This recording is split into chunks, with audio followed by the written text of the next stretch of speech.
Welcome to In Focus with Ejaz Haider. Our top story tonight is about a prospective EU-China trade deal. Chinese President Xi Jinping and top European Union leaders finalized the long-delayed EU-China investment agreement earlier today. The deal has taken more than 7 years of negotiations. Critics say it's a rush deal that's too soft on labor rights. German Chancellor Angela Merkel thinks it's a strategic win. EU diplomats and officials say the German Chancellor played a crucial role in finalizing the deal. The deal will help expand European businesses' access to China's restricted markets.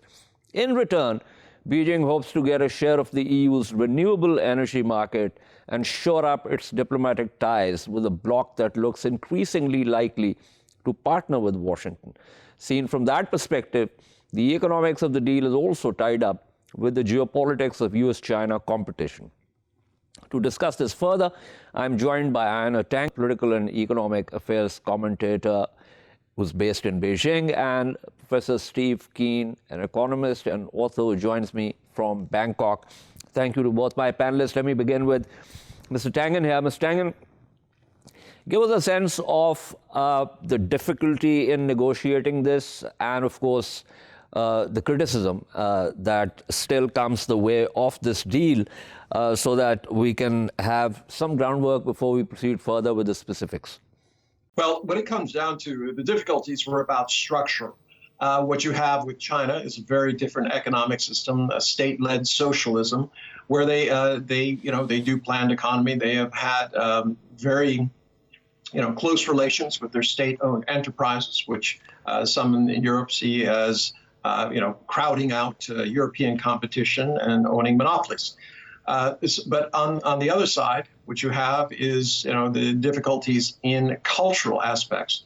There's a lot of issues that are being raised by EU side, not the three main negotiators, but other countries saying that the EU is being too soft on things like human rights and labor issues.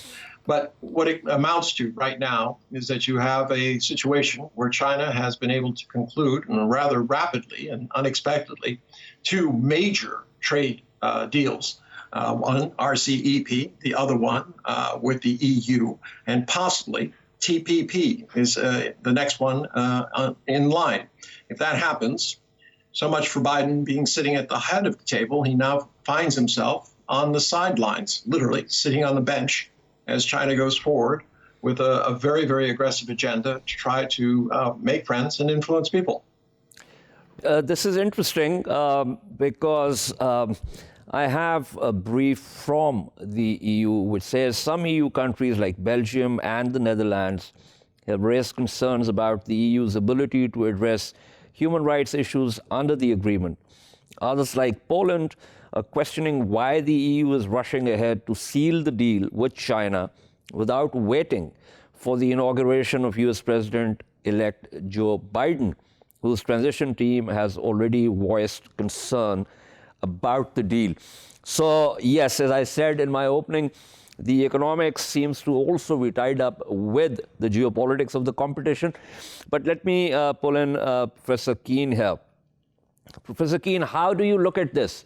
It's interesting, and correctly, Ms. Tangen has pointed out to the Regional Comprehensive Economic Partnership also that this one, which will, of course, still a long way to go in terms of the approval from the European Parliament and the rest of the hurdles. But it's interesting. And then the TPP. So give me your reading of this particular deal and how the US will look at it. I think it certainly is a sign of China's complete maturity as an industrialized state. Forward when it began this process back in 1981-82, it is now, it's gone from the stage where it was desperately trying to get American technology and trying to establish a capitalist class within its overall socialist system to the stage where it's now probably the most serious rival America's ever faced in economic terms. And at the moment as well, even though there are great worries about human rights and the power of the Chinese state, the United States hasn't been wrapping itself in glory over its treatment of human rights either. So you have a time when China can stride forward very powerfully, and the Europeans to some extent want this because they're sick of the volatility and unpredictability coming out of the American economy. So I don't see it as being particularly significant in terms of how much more trade it will allow. I think trade is going to decline in the next decade rather than rise because of the impact of global warming. But it's a sign of China's much more powerful political and economic muscle than it's ever had before. Right. Mr. Tangen, this also seems to be a success for Wang Yi, the state councillor and foreign minister. As you recall, a couple of months ago, he was on the European Union tour, and the central plank of that visit had to do with the fact that, with this, the U.S. opposition to various Chinese companies and the U.S. approaches to the European Union, especially to Germany and other countries, with reference to Huawei and various other companies. So it seems like Wang did a good job, and this seems to be the follow-up to that. Absolutely. I mean, he had a very chilly reception when he was there last time, literally being read the Riot Act and being lectured by heads of state in Europe about the situation. But what a difference a few months in an election makes. At this juncture, he's doing very well. He's at least started the process. But what's most interesting to me here is the timing, as you mentioned earlier. Why this time, and why is the EU feeling the need to do it? And quite frankly, I think they see this as very strategic. They're now in a position of strength when it comes to negotiating with Biden. It's not going to be a situation where he sits at the head of the table and says, "Oh, let's do something." They're going to be coming at this as equal, especially with Brexit now somewhat in the rearview mirror, although many things to be determined in that area. I think the EU is sending a signal because they're well aware, as my colleague put it, of the volatility. But for about 44,000 votes in 3 states, Donald Trump could well be the president of the United States, continuing for a second term. That's frightening. 73 million people showed up. That's more than the 69 million people who put Obama into office. So even though there was 81 million who voted against Donald Trump, you can definitely see a scenario where the U.S. could retreat back into this kind of isolationist America first policy. So this is definitely the EU showing even more independence and a little less trust of that, quote, special relationship. Right. Professor Keane, and this is a statement from President-elect Joe Biden on Monday. He talked about stronger coalitions with like-minded partners and allies against China on the trade and economic fronts. Now, going by the number of agreements that China is signing, and that we've just talked about, yourself also and Mr. Tangen also, I see that the U.S. would probably not be left with too many allies when it comes to going against China on trade and economic fronts. The only allies they've got are ones that don't count. For example, Australia can be expected to follow along in America's coattails, as it has always done. But what we really have in many ways is the development of a tripartite world now. Not only has China risen, but Europe has reasons to be suspicious of its the reliability of its previous alignment with America, and therefore can become an effective third party by playing China off against America. And of course, on all the human rights fronts, the organisations which have been effective in fighting for human rights haven't been governments. It's been public organisations taking on human rights abuses, while American and European corporations have been trying to get them played down by their own governments. So I think that's also part of the shadow politics of this set of agreements. It's interesting that you mentioned Canberra, and of course, relations between Canberra and Beijing haven't been particularly warm over some months now. But at the same time, there are 2 Quad members, Japan and Australia, that are part of the Regional Comprehensive Economic Partnership. Yes, they are part of it, and to some extent America decided opted out of that. It was seen again as China's attempt to get influence over the whole Asia-Pacific region. And Australia really is in a very weird situation because its major trading partner is China, and at the same time as China is dependent upon Australian coal, which is its major export to some extent, it's very dependent upon the iron ore. And so there's no clean way of divvying up how these agreements go or who's in which camp. Australia is, even though it's benefiting from its trade with China, is making noises in favour of the politics of America. And, I think that's going to backfire. Right. Thank you. That was Professor Steve Keen speaking with us. Let me go back to Mr. Tangen. Mr. Tangen, to the onlooker, there seems to be one major difference between the Chinese approach and the U.S. approach. Now, China wants connectivity. China brings in investment also. China offers loans also, infrastructure, that whole BRI thing. CPAC, in fact, which is China, Pakistan, is the flagship of that vision. But China does not front load whatever it does with another state with conditions and conditionalities. The U.S. approach, with reference to a number of other things, which anything that it does, it front loads it with some of those conditionalities. Do you think that, or do you agree that this is a major difference and this is likely to make China more acceptable to other states compared to the United States? Well, let's talk about this on two levels. All right, one, let's reference the Asian Infrastructure Investment Bank, which many countries, it's almost 104 countries are now either members or in the process of becoming members. This is an indication that there are real differences. Because what you have here is a bank that does not look at the politics. They simply look at the need for infrastructure and the ability to pay it back, e.g., is it sustainable and viable? Very different from the IMF and the World Bank, very different from the set of principles that was laid out after World War II. So, yes, China is a new entrant into this. Now, the second level I'm talking about is the money. Money flows like water. The governments can say and do many things, but the money speaks for itself. And right now, you're seeing massive inflows into China, not only because it's a working economy, but because it's becoming more and more reliable.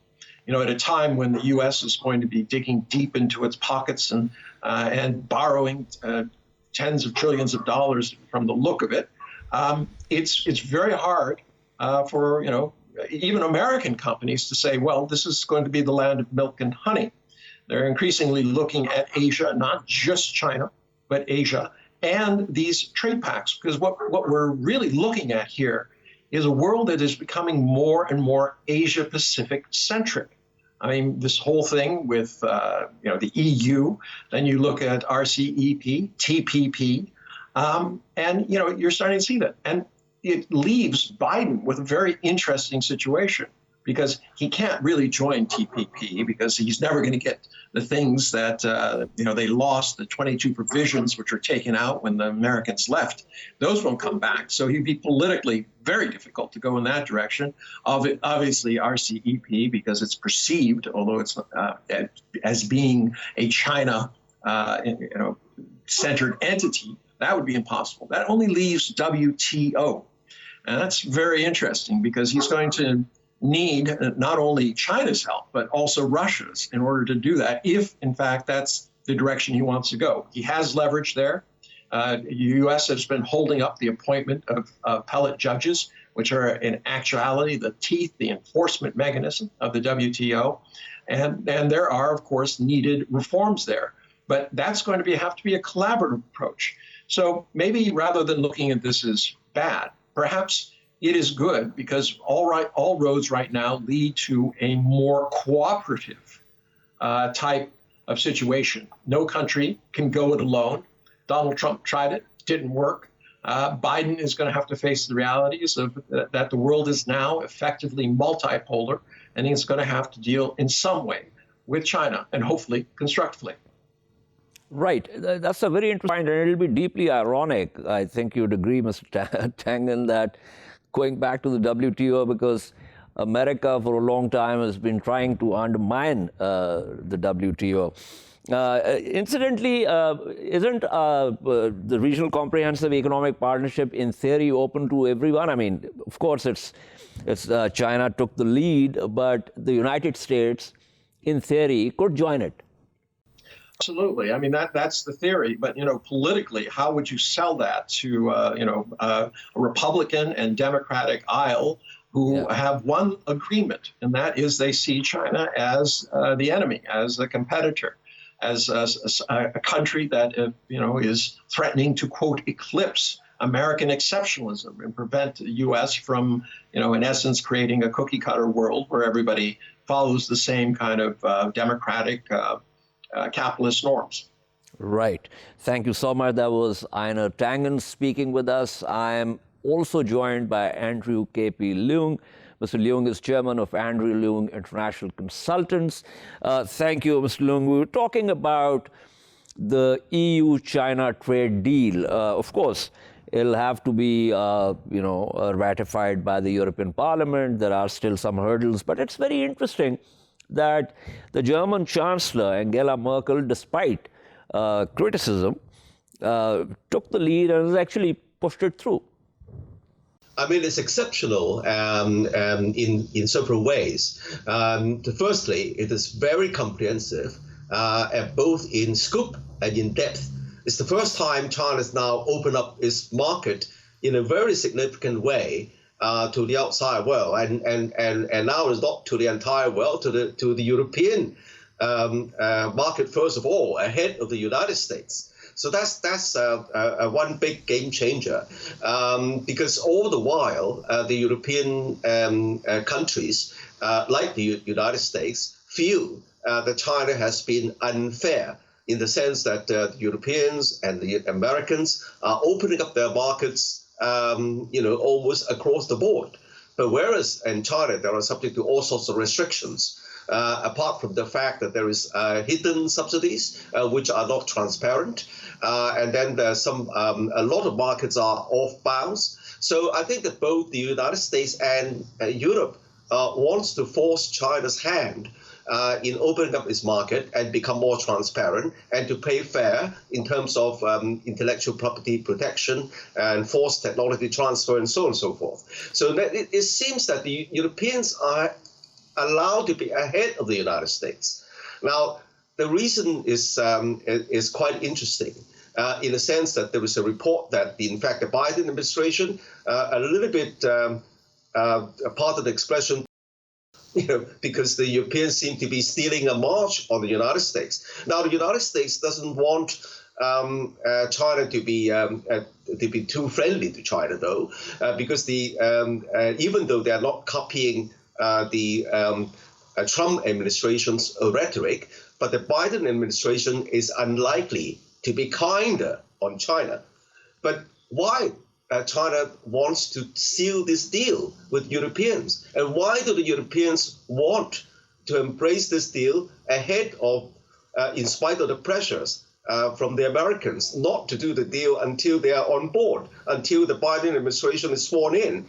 Now, if you analyze the reasons, there are good reasons on both sides. For China, at least they can get this deal done ahead of the possible headwinds from the Biden administration. As I said, the Biden administration is unlikely to be kind on China on the trade front. So as far as China is concerned, at least they can get this under their belt. But as for the Europeans, they're using this deal to pressure the Americans in a kind of EU-American transatlantic kind of agreement. So I think that both which they still don't have. That's a very interesting point. It seems to me that both sides, for their respective reasons, are also giving the Americans a fait accompli and pressuring America. Now, it's very interesting that some Chinese analysts believe the deal will help future free trade and investment agreements covering issues such as sustainable development, the environment, and labor rights. And that labor rights bit is quite interesting. Ding Chun, who's director of the European Studies Center at the Fudan University in Shanghai, told the South China Morning Post, and I quote from what he said, "It'll push China to upgrade and improve its institutional arrangements and will push it towards more high-level, high-standard agreements for future FTAs and other deals." It seems to me that China is getting more confident about itself, about its economic development, opening the restricted markets to other states. Is that something that you would agree with, Mr. Leung? Well, definitely. I mean, according to the latest think tank research report, a very famous, world-renowned think tank in the United Kingdom recently suggests that the Chinese economy is going to displace the United States as the largest economy in the world sooner than formerly expected, by 2028 instead of 5 years later, because of the different impact of the pandemics, and because of China's economy is now coming back to almost full steam. And then the impact of the pandemic on the United States is going to drag down the rate of growth of the U.S. economy. So I think that for all these factors, China would soon become the world's largest economy. And because of all these years of reform and opening up, China is much more confident. Now, but that's not the 100% kind of blanket black and white situation. For example, both the United States and the Europeans are pressing China on human rights in terms of labor rights, and then also accusing China of forced labor in Xinjiang, for example. I don't think that China necessarily agree with that. But on the other hand, as far as labor standards are concerned, I think China is improving because there are increasing provisions to protect the rights of employees and also workers. So I think that China is more comfortable on that front. Right. Thank you so much. That was Andrew K.P. Leung speaking with us. We shall take a short break and return to discuss a statement by Chinese President Xi Jinping about China-Russia relations. Stay with us.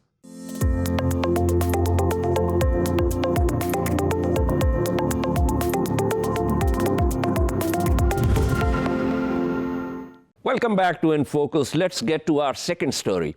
President Xi Jinping of China has said that China-Russia relations cannot be broken by a third nation and will weather all international crises. This came up during a phone conversation between Xi and Russian President Vladimir Putin. According to a Chinese Foreign Ministry readout of the conversation, Xi said, and I quote, "Sino-Russian relations are not affected by changes in the international situation or interference by any other factors. Strengthening strategic cooperation between China and Russia can effectively resist any attempt to suppress and divide the two countries," unquote. Analysts believe this is a signal to the incoming U.S. administration, but it could also be a signal to India, which has had strong ties with Moscow, but has been locked in a bitter border dispute with Beijing since May this year. To unpack this, let's get to our panel. Joined by Mark Sleboda, who's a Moscow-based international and security analyst. I also have with me Ross Feingold, who's head of business development at SafePro Group. Thank you to both panelists. Let me go to Mr. Sleboda. Mr. Sleboda, it seems lots of things are happening. The Chinese deal with the EU countries, the fact that there has been the regional comprehensive economic partnership, the fact that a lot of this economics has also to do with geopolitical competition between the US and China. And Russia is now emerging as a strong partner with China. Give me your sense of this readout, this conversation readout that I talked about between Xi Jinping and Vladimir Putin. Yeah, in terms of strategic values and geopolitical partnerships for both Russia and China, I think there is no more important friendly relationship with any other country than with each other. And relations between Russia and China, as both leaders have remarked, they seem to have a strong rapport over recent years, have never been better. And they owe a great deal of this to the United States and U.S.-led Western hegemony, which, pushing its aggressive projection of power, against China in the South China Sea, in the Taiwan Strait, against Russia in its neighboring countries.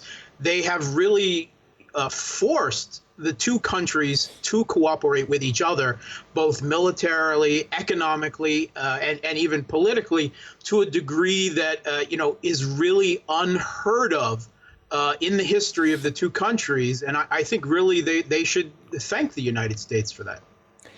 Right. I take your point, but would you agree that there's a lot that inheres within this relationship which does not need externalities? I mean, there's so much that Russia and China can export, import, and, do for each other. But I'm assuming that you're saying that this has been expedited or has been given a fillip of sorts by what the United States is doing both with China and Russia. Absolutely. During the end of the 1990s and the early 2000s, Russia and China solved any remaining border disputes, signed a treaty of friendship and cooperation. They've had a demilitarized border, ever-increasing economic relations since. But it really, in the post 9/11 era, it's really then that militarily and strategically, the two countries started to cooperate with each other. In recent years, that's growing. When the two countries are conducting joint strategic bomber drills and they're conducting joint missile defense drills, that is the highest level of military cooperation and trust between two countries. And it is a very strong signal being sent to a West that is perching out in both of these two countries' backyards. Right, I agree with you. Kind of interoperability obviously requires a lot of trust. But stay with me, Ms. Sleboda. Let me pull in Ross Feingold here. Ross, give me your reading of this. Well, I think Mark's a really good point by referencing that things like border tensions in the beginning of economic cooperation or weapon sales from Russia to China actually date back now over 20 years. I think the kind of cooperation, whether, again, it's economic or military, that we see in recent times between Russia and China most likely would have happened regardless of U.S. politics or U.S. foreign relations or foreign policy towards Russia or China, regardless of who had won the recent U.S. elections, whether we'll put aside the most recent election, but regardless of who had won in 2016 or 2012 or 2008 or Bush or Gore or Kerry in the first part of this century, both sides, Russia and China, have things to offer each other. Weapons is one, an undeveloped area of Russia that Chinese investors are willing to invest in, or Chinese workers are willing to go to. Russia likes to exercise its political influence in parts of the world that China is not really interested in exercising political influence so much as it's interested in engaging in trade after a country like Russia or a country like the United States engages in a battle per se over political issues. And I think we see that in parts of the Middle East, for example. So sure, they have these joint exercises, but not a surprise because Russia sold some of that equipment to China. And yeah, they may trust each other, but to quote Ronald Reagan, they trust but verify everything they do in this bilateral relationship.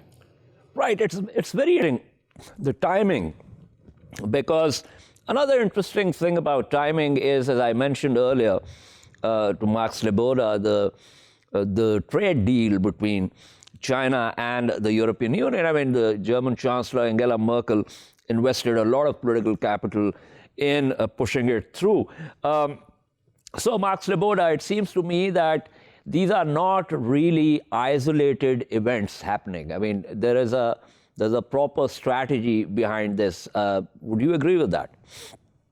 Yeah, absolutely. During the last 4 years, to a level that really has been unknown before, the Trump administration has pushed a policy, not just for the U.S., but he's actively pushed it on the U.S. allies, particularly in Europe, but also in the Pacific, that it is not enough to form a military containment of China. They are trying to force them to economically decouple from China, particularly on existing terms of trade that are have become extremely disadvantageous for the U.S., which is having increasing problems competing with China.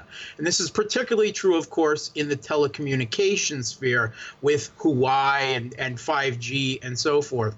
And the U.S. leading the Five Eyes global spying cabal of Anglo-speaking countries has come to the conclusion that Chinese telecommunications networks, particularly with 5G, installed in allied countries for them, is a national security threat. And this is particularly not the rhetoric is that it would allow China, the Chinese government, access. The problem more is that they do not have a privileged relationship with the U.S. and other Western intelligence services, and they would find it hard to tap into the communications to allow the comprehensive spying on all of their citizens now, the way they already do, if they switch to a Chinese telecommunications network. So it's to preserve their own position controlling and having access to telecommunications networks in allied countries. And they've really actively pushed European countries to break off, not just in the telecommunications sphere, but in other economic areas as much as they can. And of course, we also see this sanctions war with Russia, which is really amounted to the same. And it's really forcing not just a military, but a geo-economic bloc politics forming, where it's increasingly forcing countries like India and Pakistan to say, you have to choose a side because we will sanction you if you continue trading oil, military means, telecommunications with these other countries. And that's to push this active decoupling. Right. I'm going to come to that, Mark Sleboda, but let me go back to Ross Feingold. Now, Ross, President-elect Joe Biden on Monday talked about and called upon a stronger coalition with like-minded partners and allies against China on the trade and economic fronts. Now, the problem is that China has, as I said, got into a trade deal with the European Union. Earlier, you have the Regional Comprehensive Economic Partnership. Two of the Quad members, Japan and Australia, are part of that. It seems to me that President-elect Joe Biden might not find too many allies. On the other hand, it also seems to me that the European Union has gone for this deal to leverage it in order to get the United States to get into a trade deal with the European Union, which it hasn't done still. Is that something that you would agree with? I'm working with other countries, or as Biden said, like-minded countries. Of course, it's difficult to forecast what exactly the Biden policies will be towards China. There's a lot of rhetoric. There's also a lot of uncertainty, whether or not it's going to follow the Trump administration policies to a large extent, or at the other extreme, not at all, and return to the engagement policies of the Obama administration. Probably the best we could say at this relatively early date, as far as what the Biden administration policy towards China and its ability to enlist European countries or other like-minded countries in Asia to cooperate, is there'll probably be some issues where Biden, at least what he articulated, will actually come to fruition. And there are going to be other areas where, whether it's the Europeans with their bilateral investment agreement with China, or the RCEP, which involves countries that, as you mentioned, are close partners of the United States in Asia, there'll be some things where other countries are going to say, sorry, we're not going to cooperate with what the United States wants. I mean, that's inevitable. We've seen that over the last 4 years, certain aspects of the U.S.-China policy where the U.S. was not always successful in enlisting other countries to agree. We'll probably see more of that in the next 4 years. We might see a larger amount of that, though. That really remains to be seen. Again, it's very hard to say. Absolutely. It's difficult to say, but one can pick up the clues and try and sort of put together a picture. But thank you so much. That was Ross Feingold speaking with us. Let me go back to Mark Sleboda. Mark Sleboda, with reference to Russia specifically, Joe Biden, as you know, was very almost at the front lines of the U.S. policy on Crimea and eastern Ukraine. And it seems that that is something that's not going to go away when he occupies the Oval Office. Yeah, I mean, there's no question the Russian government has been quite clear from Putin's presidential spokesman that they do not expect the Biden administration to substantially change relations, particularly on these fundamental issues. Joe Biden was, of course, Obama's point man for the U.S.-backed putsch seizing power in Ukraine in 2014 and the civil conflict that has raged in that country since. Russia doesn't expect any resolution of these issues with Obama if it couldn't get them with Trump. And likewise, with these 48 packages of sanctions and so forth, in the U.S. actively now sanctioning not just Russia, but European countries and companies like Germany and other European energy majors for daring to agree for the Nord Stream 2 pipeline to bring another gas pipeline from Russia to Germany for Europe's energy security. Europe doesn't get to decide their energy security. The U.S. decides that. I think that is that they want to change. Thank you so much. That was Mark Sleboda speaking with us. I'm also joined by Calvin Dark, principal and co-founder of RC Communications, a leading public relations and branding firm in Washington, D.C. Mr. Dark, thank you for being on the program. Very quickly, we were talking about the phone conversation between Xi Jinping and Vladimir Putin.